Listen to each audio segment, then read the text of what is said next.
はいどうもどうも、花宮ネクです。今日からはダンジョンエンカウンターズをやっていくぞ。このシリーズからは心機一転、肉体も生体も一新、新鮮な気持ちでこの深い深い迷宮に挑もうと思います。このゲームはどんなゲームなんだって話ですけど、見れば一目でどんなゲームかわかる。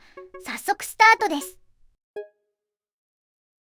ストーリーは、魔獣が湧き出すダンジョンがあって、もう戦士がいないので市民兵でパーティーを組んで頑張るぞって感じ。で、実際に7人の中から4人パーティーを編成するわけだけど、厳正な審査の結果、この4人に決定しました。どんどんパフパフ。市民兵にはほとんどキャラ差もなく、せいぜいそれぞれに背景があるぐらいなので、完全に見た目で選びました。私は獣人もイケメンも美少女もイケジジも好き。この世界の人は名前が呼びづらいし、あだ名もつけてあげよう。これからよろしくな。獣人、原住民、美少女、校長先生。ちょっと私の喋るスピードが速かったかな。ここからは気持ちゆっくり喋ろうっと。で、拠点に残ることになる。残りの市民兵ですけど、こいつらも一丁前に初期装備があるので、あとはわかるね。悪いが、こういうダンジョン RPG においては2軍メンバーに人権などない。1軍メンバーのために全ての装備を献上してもらおう。で、改めて1軍メンバーを編成して2軍から奪った装備で補強して完璧だな。やっとゲームスタートって感じ。やっとゲームの説明に入れますね。このゲーム、この通り全てがマス目で区切られており、なんと全てのイベントが数字で表記されています。03はアビリティ変更書、14は武器屋。そのイベントもどれもかなりシンプル。ちょっとした世間話が挟まる余地は一切なし、いろいろと思い切ったゲームですな。しかしその思い切りの良さがとても私好み。あんまりゲームの世界観に浸るみたいなことはしない人間なので、それよりは数字の上下に興奮するタイプなのだ。っていうかこの武器や先の装備品も性能は見れるんだね。最初は30ダメージだけど終盤は10万ダメージとかになるんだな。インフレしすぎて経済破綻しそうだ。拠点の近くを探索中。お、なんだなんだ。マップを100マス埋めたからアビリティポイント1ゲット。なるほど、マップ埋めも大事なゲームなんだな。あ、さりげなく隠し通路もあった。隠し通路は分かりやすいタイプであってくれよ。すべての壁にぶつかってみるのは面倒だから嫌だぞ。それじゃあいよいよモンスターはびこるダンジョンに突入するぞ。01は下り階段。全100階あるダンジョンの地下1階へ。へえ、ここが地下世界か。テーマパークに来たみたい。おっと、びっくりした。早速戦闘か。やったるで。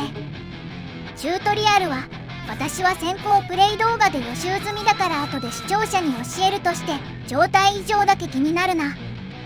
石化、毒、戦闘不能とかは馴染みがあるけど、食べられとモルモットが餌を放ってるな。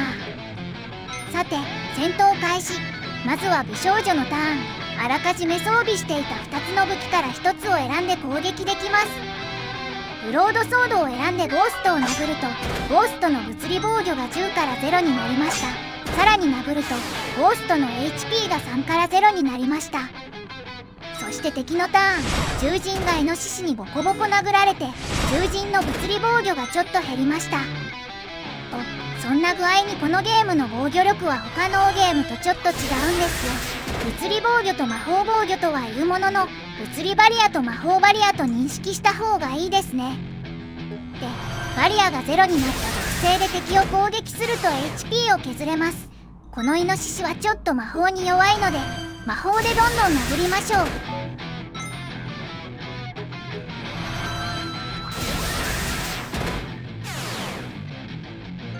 勝利とまあこんな感じでちょっと戦闘システムはひねくれてます。でも敵によって物理に弱いか魔法に弱いか違うっていうと分かりやすいですね。ちなみにこのゲーム FF4、5、6、8、9、12、タクティクスのバトルシステムに関わった伊藤博之さんがメインで作ってるんだとか。そう聞くと戦闘システムで新しいことをしようとする感じとか、状態異常、モルモットもちょっと納得しますよね。 FF5 で脳みそ吸われたりしたし。さらにちなみに BGM は上松信夫さんのクラシックのロックアレンジです。勝利 BGM が元気すぎる。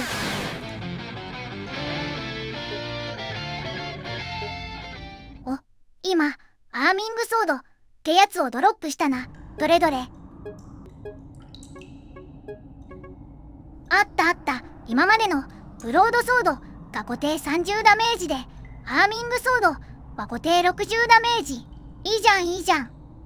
このゲーム乱数によるダメージの微妙なブレがないんですよね。固定60ダメージっつったら60ダメージ。わかりやすいね。お、バトル番号が見えるようになるアビリティゲット。すべてのイベントは数字で表記されると言いましたが、敵とのエンカウントも例外じゃありません。で、アビリティ変更所でアビリティをセットして、これで見えるようになったはず。探索続行。あったあった。黒い数字は敵の証。数字によって敵の編成は固定されてるので、ドロップがうまい敵を狙って狩るのも大事なんだとか。01は確かさっき戦ったゴーストとイノシシだったよな。勝てる。勝負だ。経験値になれや。誰がどんな武器を装備してるかわかるようにしようかな。ほいどん。ちなみに私の体で味方 HP が隠れてるのは仕様です。許してね。さて、私が先行プレイ動画を見て知っていたことは伝え終わったかな。ここからは保護所見、ダンジョン探索、楽しむぞ。おお。そして私の楽しみのためにイノシシはしねえ。ここからはサクサクカットしていきます。ノーカットで見たい人は収録配信のアーカイブを YouTube で見てね。99番ってなんだ。イノシシの情報か。戦って情報を得るんじゃなくてこうやって情報を拾うんだな。耐久力とドロップアイテムはわかるものの、攻撃手段はわからないのな。しかし謎の液体を落とすイノシシ。嫌だな。下り階段見つけた。でも早速稼いでいきたいな。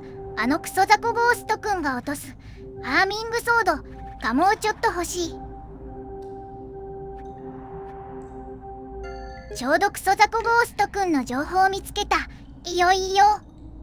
ちなみにこのゲームドロップ率は低めですけど、モンスターを倒していくとショップの在庫も増えるんだとか。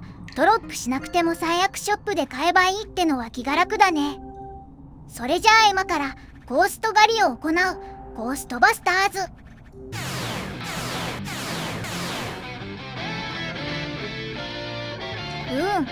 ドロップはしないけどじわじわレベルは上がってきたな。レベルが上がると HP と装備ポイントの上限が増えていきますよ。このゲーム強い武器防具を装備するには相応の装備ポイントが必要でして、2軍メンバーに一番いい装備を渡して即戦力とはならないのだ。まあ最強装備を装備できるぐらいにはレベルも上げていきたいねと思いつつ、割と稼いだしちょっと帰ってお店を覗こうかな。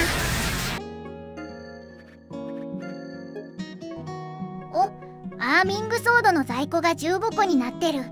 ドロップするより在庫が増える確率の方が格段に高そうだな。これをそのまま買ってもいいんだけど、せっかくだし他に強い武器ないかなと。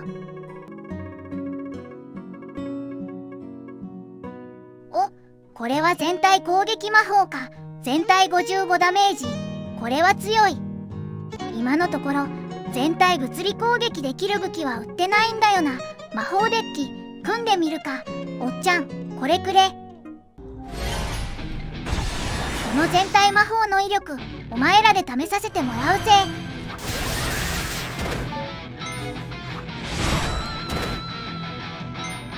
くらい。